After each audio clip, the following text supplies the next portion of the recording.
Hey everybody, really quick. For the month of December, when you give a Magnum subscription as a gift, you'll get it for half off. That's 1 year for $24. Don't buy a scarf or a gadget. Give them something sexy and smart at savage.love. We appreciate it, and happy holidays. You're listening to the Savage Lovecast, Dan Savage's sex and relationship show for grown-ups. If you're under 18, get out of here, young'un. Have you been naughty or nice?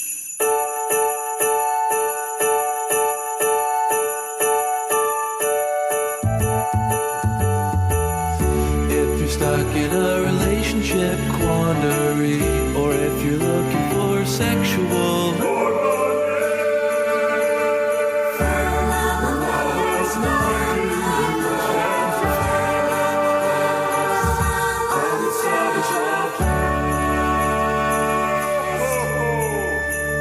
I usually open the Lovecast with whatever tops the list of things I can't stop thinking about.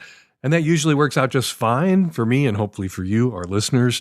But all I can think about right now is episode 5 of Heated Rivalry, which I watched last night, and fucking hell, it made me cry twice.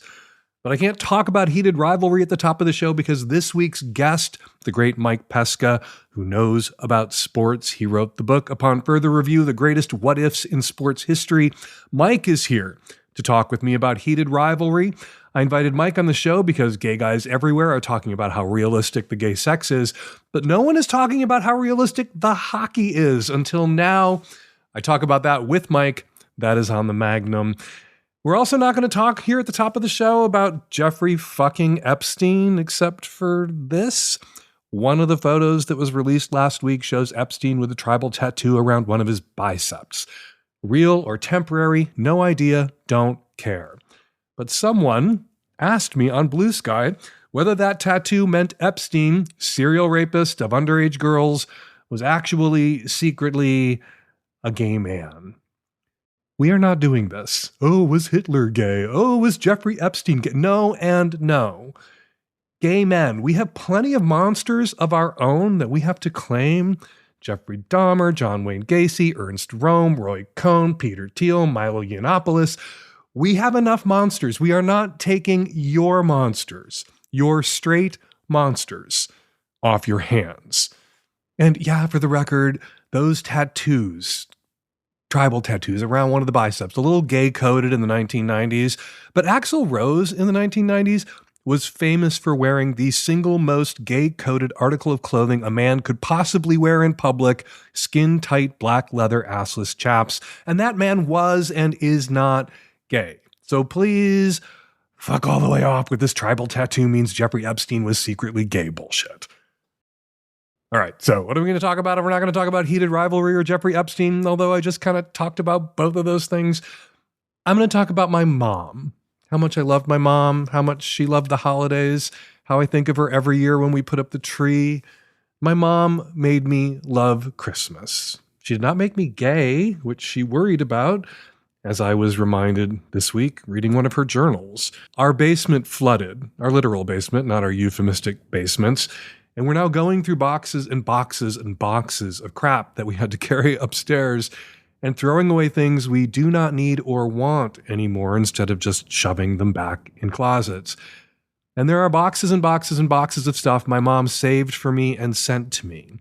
Keepsakes, mementos, every report card, every school project, every picture I drew in kindergarten. Sister Mary Amadeus, my mom's homeroom teacher in 4th grade, also my homeroom teacher in 4th grade, also my grandmother's homeroom teacher in 4th grade. I have a report card, Sister Mary Amadeus, filled out in front of me right now. Her notes to my parents: Dan is a fine student. He tends to socialize too much. And about Jim, I get frequently unprepared. That was true then. Now, of course, when I go to the gym, I am prepared.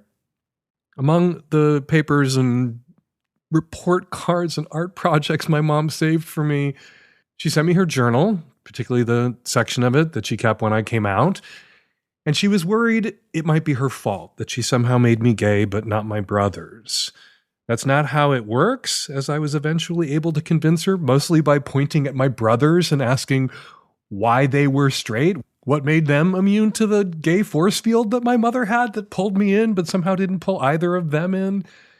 So yeah, mom didn't make me gay, but mom kind of did make me a hoarder. We don't live in a hoarder house, nothing like you've seen on TV and hoarder reality shows, just all these boxes and boxes and boxes of stuff stored in every closet. A lot of it stuff my mom saved for me. This is our last show of the year. We are taking next week off. We have some gift recommendations coming up, but if you're looking for a New Year's Eve resolution recommendation, in addition to the usual ones, join the gym, eat better, touch grass, have that threesome, then come in after action report and talk with me about it. I'm going to give you a really good New Year's resolution. Throw some shit away. The things you're holding on to for your kids, if you have kids, your kids don't want those things. At some point, it's going to get thrown away. The only question is when and by whom. Don't make your kid feel guilty about having to throw it away themselves. You do it. You throw it away. Right after you have that threesome.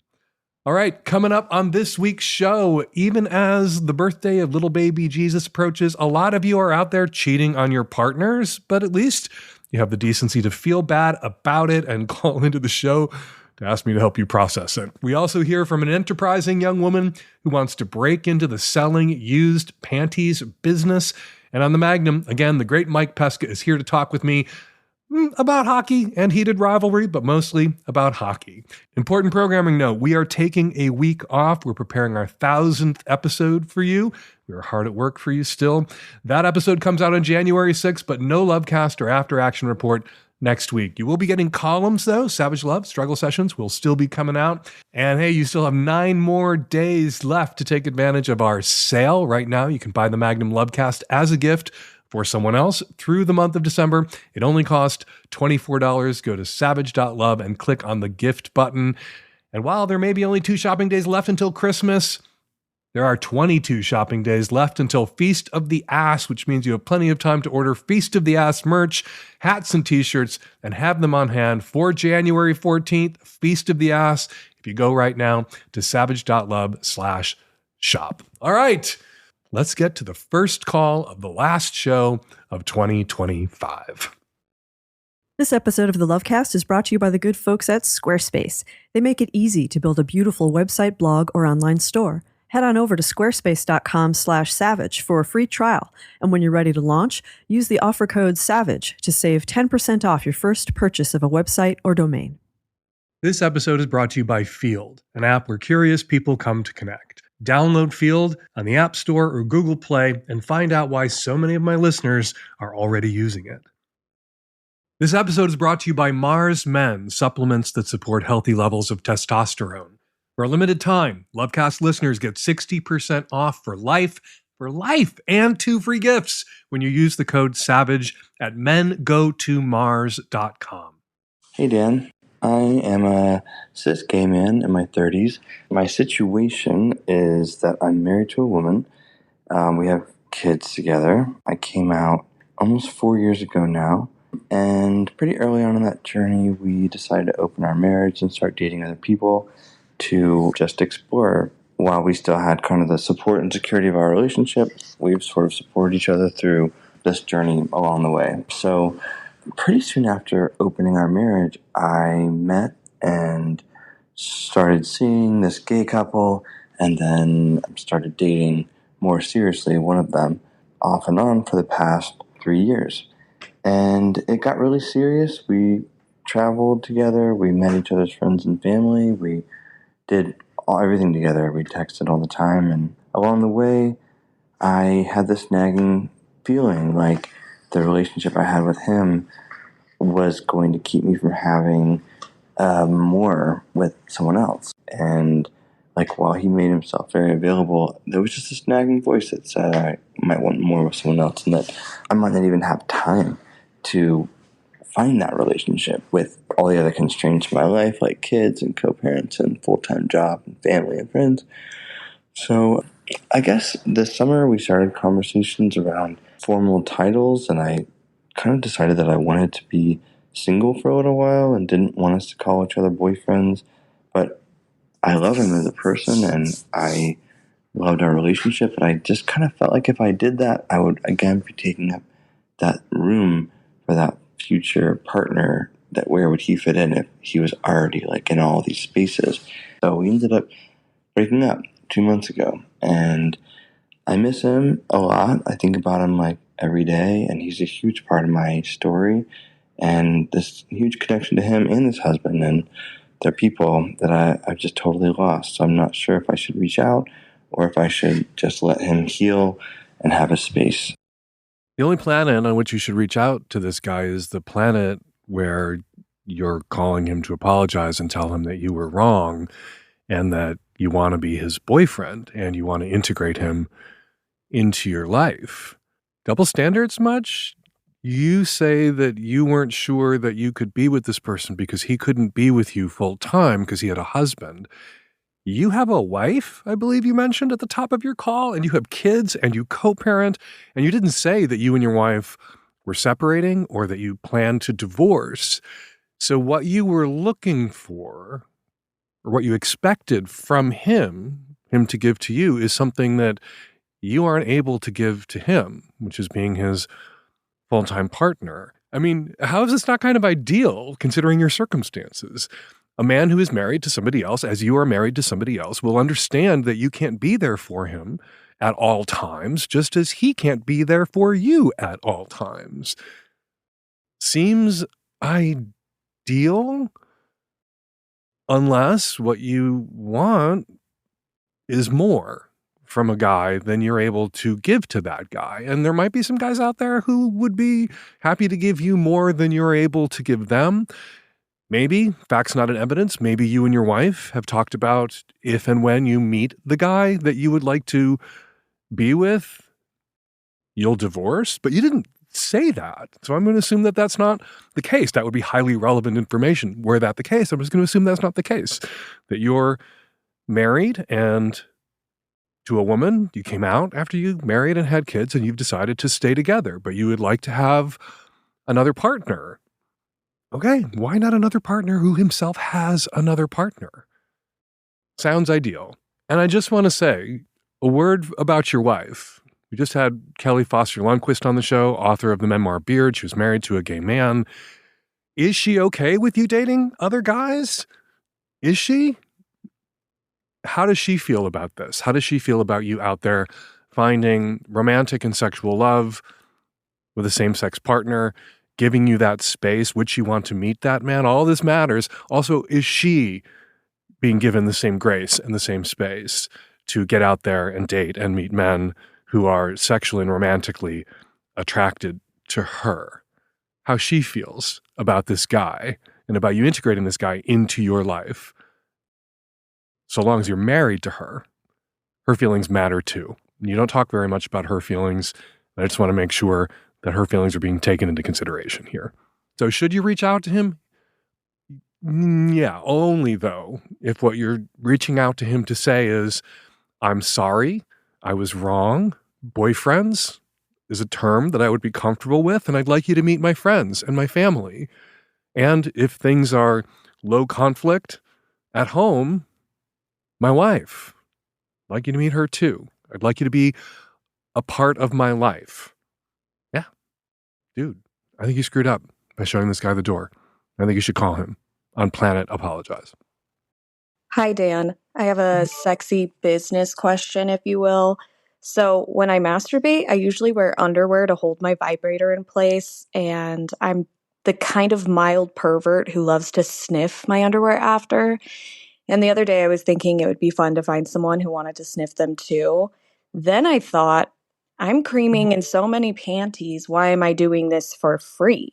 Maybe it would be fun to sell them, write fun little cards about what I was masturbating to, make a whole mildly perverse little business, but I have no idea where to start, what price point to ask for, any safety issues or postal regulations that I should worry about. Do you have any advice on starting an online cum panties business? There are two ways that you can start this online cum panties business that you're thinking about.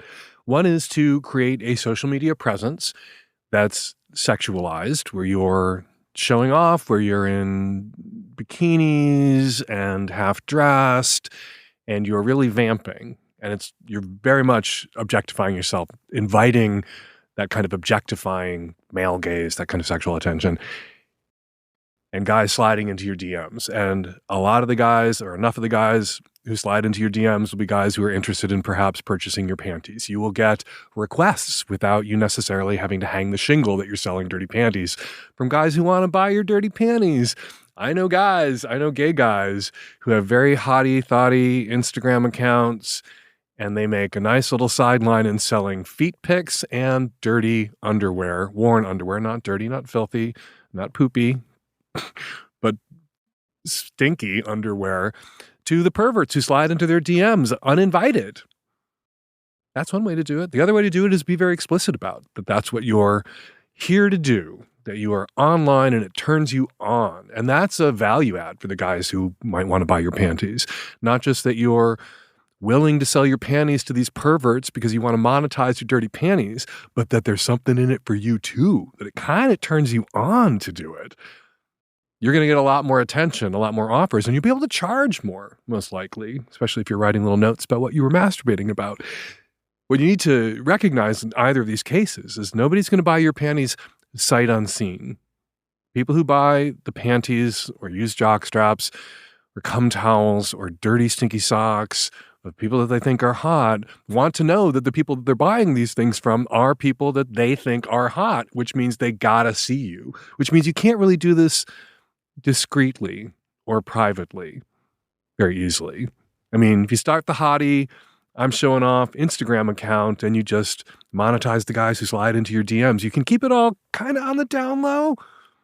But if you really want to rake it in, you're going to have to put it out there, which means if what you're asking is how can I sell my panties and preserve my anonymity, which you don't say, but a lot of people have asked that question, the answer is you can't.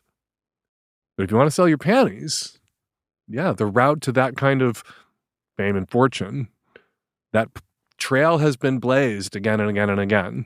Get on social media, show off on social media. You will get the DMs from the perverts. They will roll in. If you want DMs from those particular kind of perverts, invite them in, and you will get 100 times as many and be able to charge more.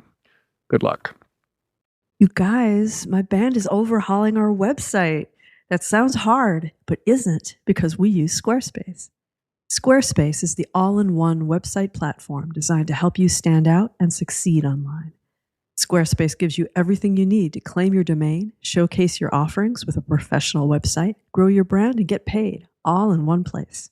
We decided we just needed a new look, and Squarespace is all about a new look. With Squarespace's collection of cutting-edge design tools, anyone can build a bespoke online presence that perfectly fits their brand or business. Squarespace offers a complete library of professionally designed and award-winning website templates with options for every use and category. No matter where you start, your website is flexible to what you need, with intuitive drag and drop editing, beautiful styling options, unrivaled visual design effects, and more ways to list what you offer. No experience required, which is good. Squarespace makes it easy to showcase your expertise and engage clients with video content on your site. Upload and organize your videos, create stunning video libraries, and even monetize your content by adding a paywall. We just added some newer videos to our site. No problemo. And now we can crow about it to our email list. With Squarespace email campaigns, all the tools you need to engage clients, promote your services, and grow your business are built in. Schedule emails that reach your audience at the perfect time, keeping your work top of mind and building a fiercely loyal fan base. Head on over to squarespace.com/savage and save 10% off your first purchase of a website or domain using offer code SAVAGE. That's squarespace.com/savage and the offer code SAVAGE. Hi, Dan. I'm a married 50-year-old poly woman from the Mid-Atlantic who's been happily married for over 25 years. And my husband and I decided to open our marriage about 4 years ago, largely driven by my interest in rekindling with a former love that I had briefly dated but had never really been able to stop thinking about. only after opening our marriage and being able to be with this former lover for about 3 years did my lover confess that he, in fact, is married and has a bit of a green card induced marriage and an unhappy, sexless one at that. Fast forward to today, I've attracted the attention of a really fun, attractive, hot, sexy, vibrant, easygoing guy who I would love to start a relationship with. And he's been very, shall I say, forward in expressing his desire for the same. However, in the interest of full honesty with my husband, I let him know that this suitor is in fact also married and is not in an open marriage. And that would mean I have yet a second lover who is not operating in an ethically non-monogamous manner.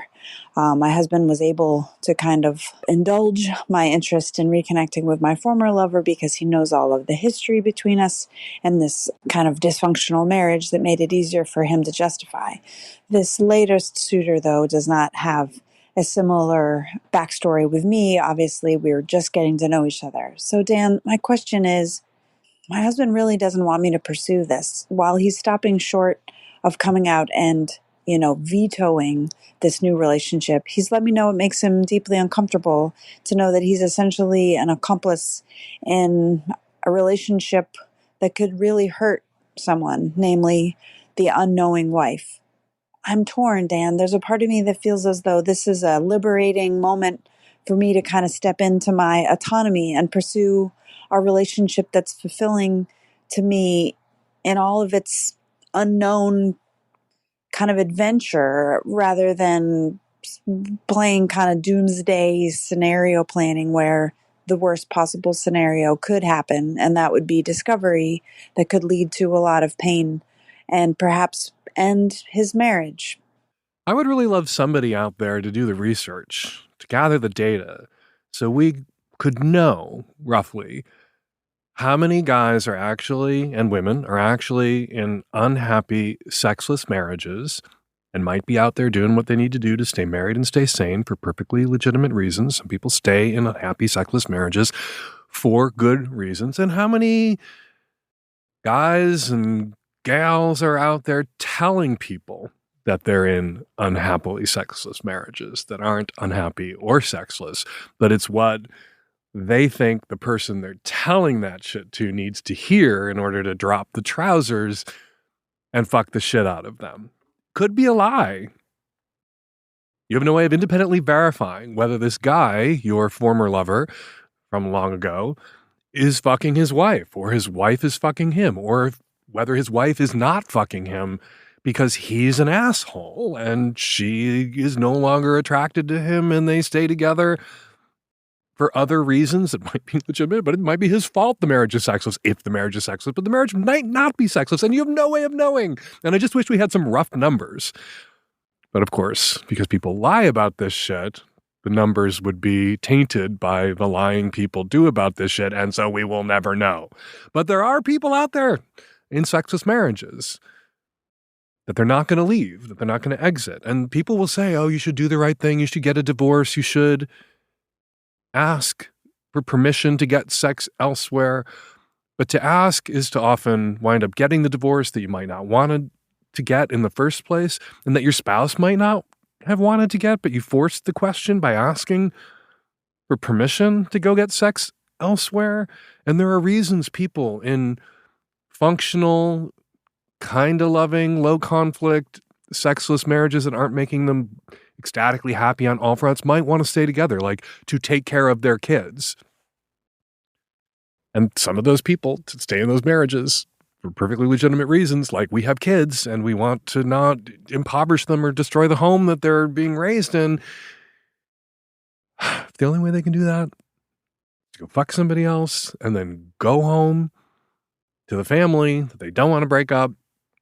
That falls under my do what you need to do in order to stay married and stay sane exception that gets people out of the cheating piece of shit category if they violate the monogamous commitment that they made. Anyway, there's a category difference here, though, between the guy who's told you what could be the truth or could be the lie, that his marriage is unhappy and sexless, and the guy who's just straight up out there dogging around on his wife. I think you could make an argument to fuck that guy, your former lover, who's in a sexless marriage. Still morally compromising. You're still party to an infidelity. I don't think your husband is an accomplice or is complicit in any way in the choices that you're allowed to make as a free and autonomous individual operating within your zone of erotic autonomy. But yeah, you could fuck that guy. But this other guy? Yeah, I don't think you should fuck that other guy. You don't have to fuck either of these guys, actually, if you don't want to fuck a guy who's married to somebody else who doesn't have permission to fuck other people. These aren't the only other men on the planet besides your husband. You could keep turning over rocks until you find guys you're into who aren't married or have hall passes or DADT agreements or are in functional, healthy, ethically non-monogamous relationships. That is also an option that's open to you. But I want to be complicated about this and complex about this because I'm the one who's always telling people who are in marriages, trapped in marriages that can't exit for good reasons, that sometimes you got to do what you got to do in order to stay married and stay sane. And that person can't do what he needs to do in order to stay married and stay sane if he doesn't have somebody to do that with. And that could be someone like you in a circumstance like this. I'm comfortable with you fucking at least the first guy, but I'm not your husband. You don't have to or get to live with me. You do have to live with your husband. And if the other guys you're fucking are creating conflict with the guy that you happen to be married to and still fucking, maybe they're not worth it. What do you want? Not family, not friends, not society at large. What do you want? What do you want and how do you want it? Without the noise of external opinions, you have the space to find out. On the dating app field, curiosity leads the way towards intimacy with others and yourself. Desires, interests, the space to change again and again. There's room for all of it there. If you have a fantasy, say it. If you have a desire, include it in your bio. No one ever got what they wanted without asking for it. And on Field, you can ask for it. And if you ask for it, you might just get what you want.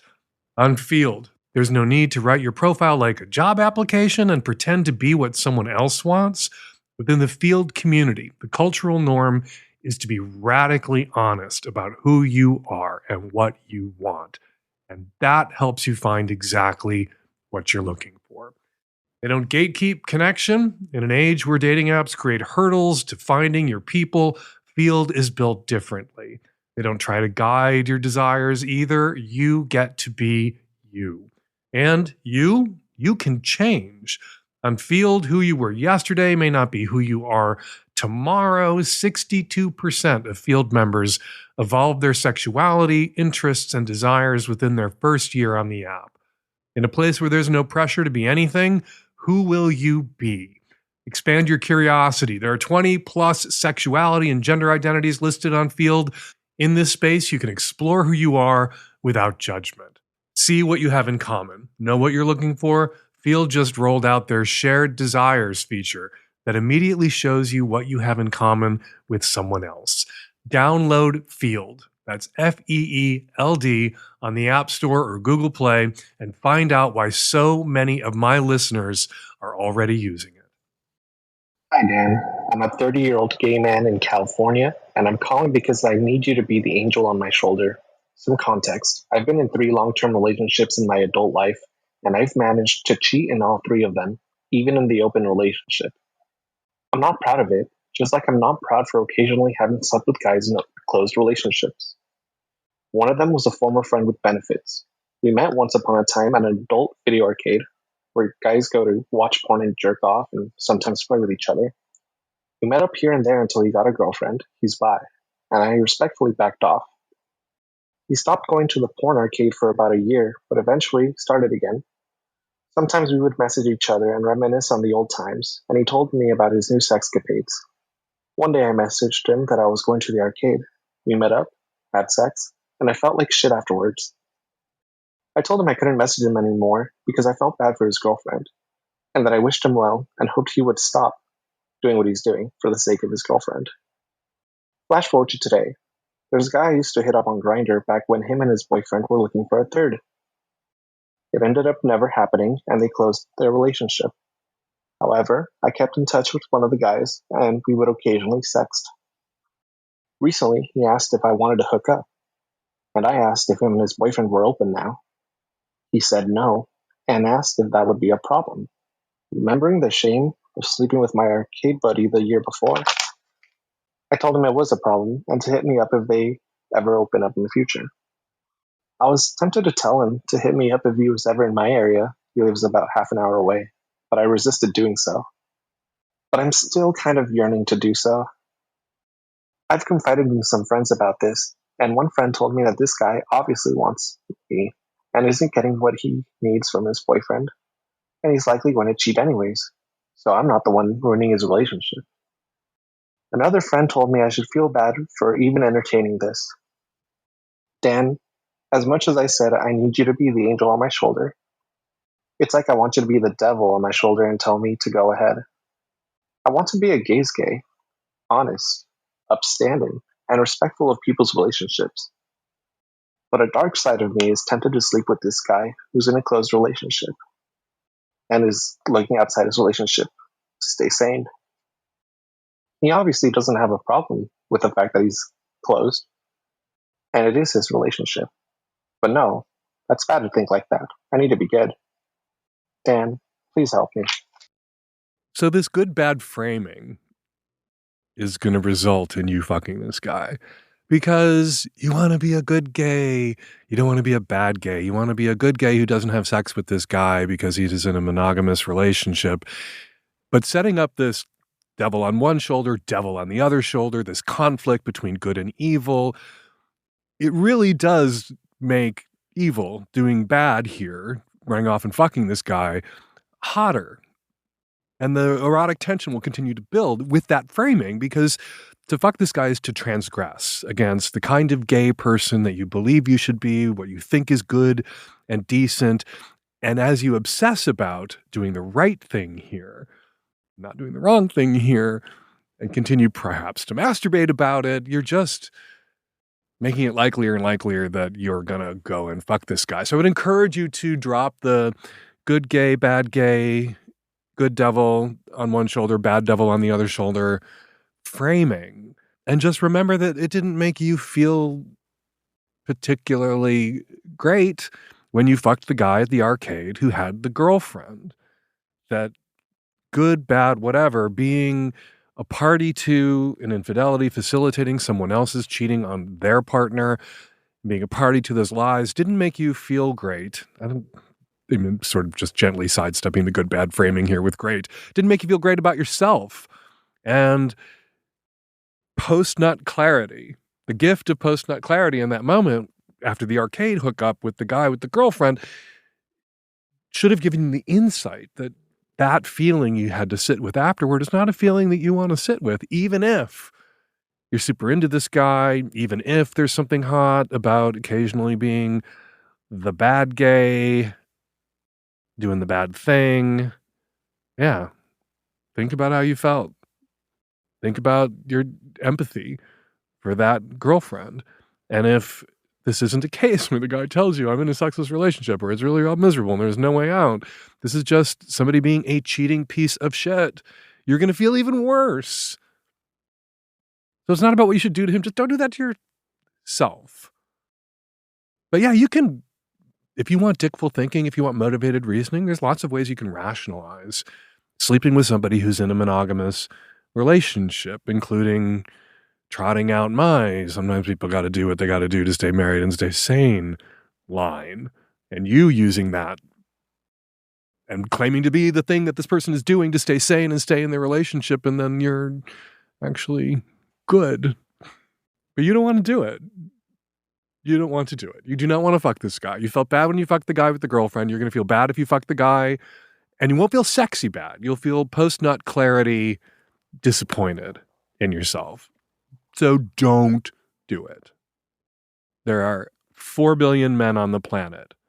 Most of them are not in monogamous relationships, especially most of the gay men on the planet. You have options beyond this guy and arcade guy with the girlfriend. Go fuck some of them. This episode is brought to you by Mars Men. Most men start losing testosterone in their late 30s. This is partly due to a protein called SHBG that inhibits the release of testosterone. Mars Men is designed to help free locked testosterone so your body can actually use it.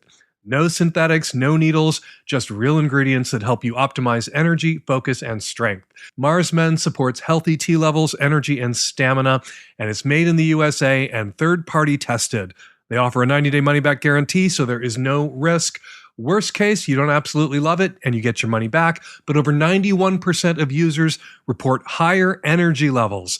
Thousands of guys are feeling incredible results thanks to Mars Men. Just check out the reviews on the website to see for yourself. And for a limited time, Lovecast listeners get 60% off, not for the first month, not for the first prescription, not for the first year, for life, and 2 free gifts when you use the code SAVAGE at mengotomars.com. That's mengotomars.com. Use the code SAVAGE at checkout. After your purchase, they're going to ask where you heard about them. Please support the show and tell them you heard about them on the Savage Lovecast. Hey Dan, I'm in my mid-40s and I live in Canada, and here's our situation. My wife and I have been together for a decade and a half, and our relationship is great. I love her, she loves me, we give each other lots of space to do things. And about 3 years ago, we opened things up so we could have new experiences, meet new people, make new connections. It's been great. And we've both done this. It's been terrific. Here's the thing. My wife is not someone who shows a lot of affection. She just doesn't. She doesn't do public displays of affection. And she doesn't really text a lot or sext a lot. She doesn't send nudes. It's just not her jam. But many of the people who I'm connecting with, even in a really casual way, they do those things. They sext, they text, they'd love to send me pictures and just let me know that they're thinking about me. And that's great. So here's my problem is how do I deal with the fact that the woman who I love the most, the person who I want the most attention and affection from is giving me the least.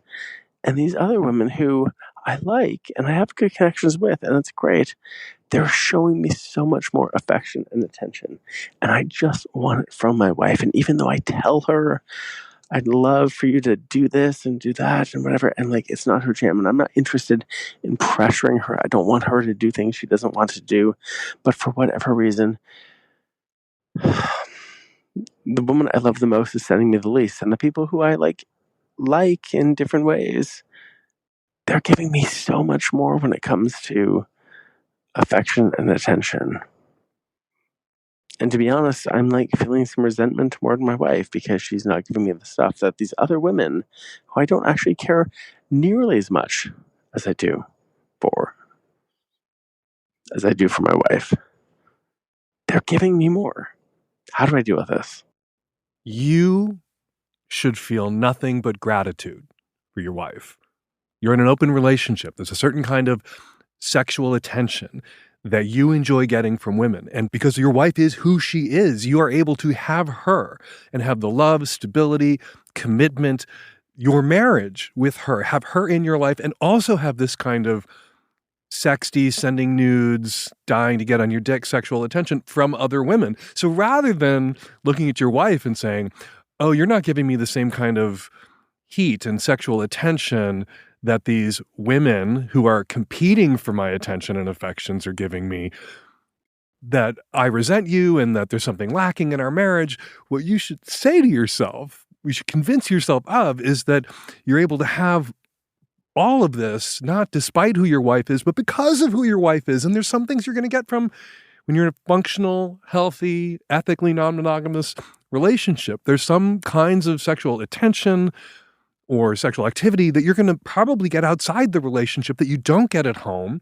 And rather than resent your spouse at home for not giving you that same sexual attention or engaging in those exact same sex acts or making you feel the exact same way, you should be grateful to your spouse that you can have them and get your ass eaten by these other people too, that you can have your cake and eat it too, that you can have what it means to be in a long-term committed relationship with your wife and accepting the person that your wife is, and your wife isn't terribly physically affectionate, not into PDA, not into sexting and sending nudes. But being with her doesn't mean that you have to go without PDA or go without your phone blowing up because somebody's sending you nudes and sex messages. You get that too. You have that too. Not despite your wife, but because of your wife. So be thankful. Be thankful. I have a friend. I have a lot of friends. I have a friend with a giant dick. There is nothing he likes more than face fucking the shit out of somebody, than getting deep throated. You know who can't do that for him? His wife. She doesn't like it, makes her puke. She doesn't enjoy it. Not good. He gets it from other people. He's bi. He gets it from other men and women, mostly men. Not me. Hi. Before anybody leaps to a conclusion here, kind of wish it was me sometimes. Never been me. We don't have that kind of friendship. We're not friends with benefits. He's a listener. Hey, how's it going? Not angling, just citing. He gets it from other people. And he doesn't go home and then look at his wife and think, oh, you don't suck my dick the way I just got my dick sucked. He goes home to his wife and thinks, I get to have my dick sucked this way whenever I want. Just not by her, but because of her. Because they have an open relationship, whereas they used to have a closed relationship. And so all of his needs are being met, not by his wife, but because of her. And that's how you should feel about it. You are getting your dick sucked in the form of these text messages and nudes and PDA in this way that you enjoy because of your wife, but not by your wife. Take the win, dude. Be grateful. Thank her. When you have a long sex session with somebody else, if you guys have the kind of open relationship where you talk about your experiences with other people, what you should do is you should look at your wife and say, you know what? One of the reasons I love you and love being with you is that I can have this too. Thank you. Choose that. Choose gratitude over resentment. Hi, Dan. I'm a 30-year-old female living in upstate rural New York, and my boyfriend is 37. He lives about an hour and a half from me. We've been together about 2 years. We're at the point where we want to live together, and unfortunately, we have not been able to find an apartment because I have a recently adopted pit bull and 2 cats. I live in a house currently that I own, and he lives in an apartment. We both don't want to give up our jobs at the moment. His job is much more secure and high paying than mine is, and I'm more likely to change careers. I'm still kind of growing my career, and my job is also hybrid, so I'm able to work from home. So the issue, obviously, is that we can't find an apartment, and so we've been house shopping. He had to take out or get the pre-approval himself because, first of all, he's a veteran, so he gets a VA loan, and because his credit is better than mine, and because I can't take out a mortgage while I currently own a house. And so we went house shopping, not expecting to find anything really. And we put it in an offer on a place that was kind of a shit offer, and they accepted it? ? So here we are. And I'm struggling because the feminist in me is screaming that I'm being an idiot for selling my house and moving in with my boyfriend, who I hope to marry someday, but it hasn't been a priority for us, who owns the house and AKA gets the equity on it. So we're trying to figure out the best way that makes both of us feel safe and secure. It's not that we both feel very strong and confident in our relationship, but we're just trying to be realistic here, whether that's me like having a rental agreement from him, whether that's me being on the deed, like being added onto the deed so that I also own half of the house, whether that's tracking receipts, and I don't know, just making sure that if we break up, the money I invest into this place like isn't totally gone. I am not a financial advisor. You may have stumbled into the wrong advice podcast. There might be other advice podcasts out there that are better positioned to give you the advice that you need. After listening to your call, all I want to say is just like, shit or get off each other's faces. Like, if you want to get married, it's been 2 years and you're house shopping together. Why not get the fuck married? And then if it's a marital property state you live in, what's his is yours and what's yours is his, including your house. If you, for feminist reasons, don't want to merge economically with this person because they have a penis and you have a vagina, hold on to your own house. But if you hold on to your own house and rent it out and then pay him rent to live with him in his house that he owns, yeah, if the equity of his house increases and you were just a renter and 2 or 3 years, 5 years, you break up, you're not entitled to a share of however much the value of the house increased while you were there, helping to, I don't know, take care of it somehow or paying him rent. So if you don't want to get into that, you don't want to try to track receipts, which sounds fucking exhausting, and you're worried about being financially left in the lurch if the relationship should run its course, just call the fucking question. Get the fuck married already if you're going to move in together and own a house together. If you want your name on the deed, I feel like you should have to help buy the house, which would probably mean selling your house and then co-owning the house that you're in by helping to pay for that house, by investing the money, the value of your house in the house you two now share. But if he owns it outright, he owns it outright. And if you don't want to get married yet, then you're going to be a tenant. And if you don't want to be a tenant for feminist reasons or you worry about your long-term financial prospects, hold on to your house and rent it out. Maybe you'll make a little profit on renting your house out. But if I were in your shoes, I would just get the fuck married already and move the fuck in. I would shit or get off that face. All right, time for listener feedback. First up, a few comments listeners left in the comment threads about last week's show at savage.love. Says by Dan Fan about my conversation with Dr. Alicia Walker about why people cheat when they could leave or ask for permission.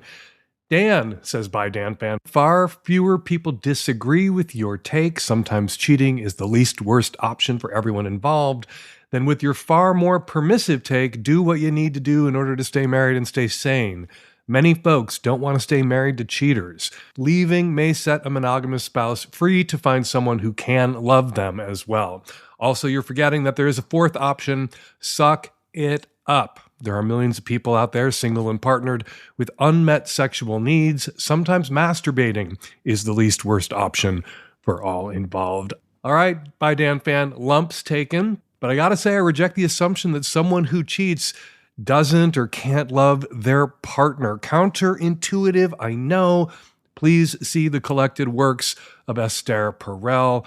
Sucking it up, also an option, and many people who wind up cheating actually did suck it up. They chose that option, sometimes for years or decades before they did what they needed to do in order to stay married and stay sane. Says Randy, totally with Dan on heated rivalry. I was skeptical at first, but ended up loving the show. What resonated was how the show leans into the guy's slightly kinky side. Like Dan, the unexpected get on your knees comment took my breath away. This isn't Heartstopper, all bluebirds, flowers, and butterflies. The guys are gorgeous, the sex is great, there's dramatic tension, and I want one of those Montreal apartments. Totally agree about the Montreal apartments. They just need to turn the lights up in those apartments and maybe get some bulbs or filters that are not amber. Finally, says Ted the bellhop, lady who is friends with all of her exes. I would also be reluctant to date you. My hunch is that straight male, straight female friendships in general are almost always about a guy who wants to be more than friends. My hunch is that often the woman knows this and enjoys the attention and power it gives her. My anecdotal experience has often confirmed my hunches. All right, if you have something to say about something I said on this week's show, go to savage.love and join the conversation. Say it, get it off your chest. And now, Savage Lovecast listeners who left voicemails on our answering machine about last week's show get to have the last word on this week's show. Hey, Dan. I want to give some feedback about episode 998 and the woman who can talk about what she wants in bed in a logical sense, but can't say it in the moment. And I have some ideas of what might work because I also tend to clam up, but I could probably point to something or wear something. So I'm going to say, like, what about writing stuff down that's like taped to your bedroom wall and you just point at a thing that you want? Or maybe you associate, like, have a deck of cards or something on a piece of paper that maybe says a circle with a slash on a playing card or a flash card, and you put it in the brim of a hat and you wear that hat into bed. And that circle with a slash means you want orgasm denial tonight. Make little like flashcards, or what can you do that's nonverbal that you can also share what you want? Hey Dan, from episode 998, I loved your recent discussion about the free use kink. However, I am guessing you don't share the kink because you neglected to mention the aspects that make it so hot for their participants. For example, for the sub, they experience what it's like to truly be an object of desire. They relinquish autonomy over their erotic value. Instead, their partner's spontaneous use of their body reinforces that value. They're so desirable that their partner must have them in unpredictable situations. And oh my God, how hot those situations can be. For example, say you're cooking in the kitchen and your partner begins using your body. They enter you from behind while you're still cooking. And now the game is whether the sub can maintain their concentration while their dom fucks them to their satisfaction. And the continued unerotic behavior from the sub can be essential depending on the scene. Or maybe you're at dinner in a restaurant and they guide your hand into their lap, not necessarily for a hand job, but just to remind you that they have free use of your body at all times. The little gestures add up. Ultimately, the spontaneity of the dom keeps the sub in a constant state of anticipation, and that on its own is incredibly arousing. And we are going to leave it there. Got a question for the Savage Lovecast? You can record it and email it to q@savage.love, or you can call us at 206-302-2064 and leave us a message, or you can go to savage.love/askdan to record and upload your question. You still have 9 more days to take advantage of our gifting sale.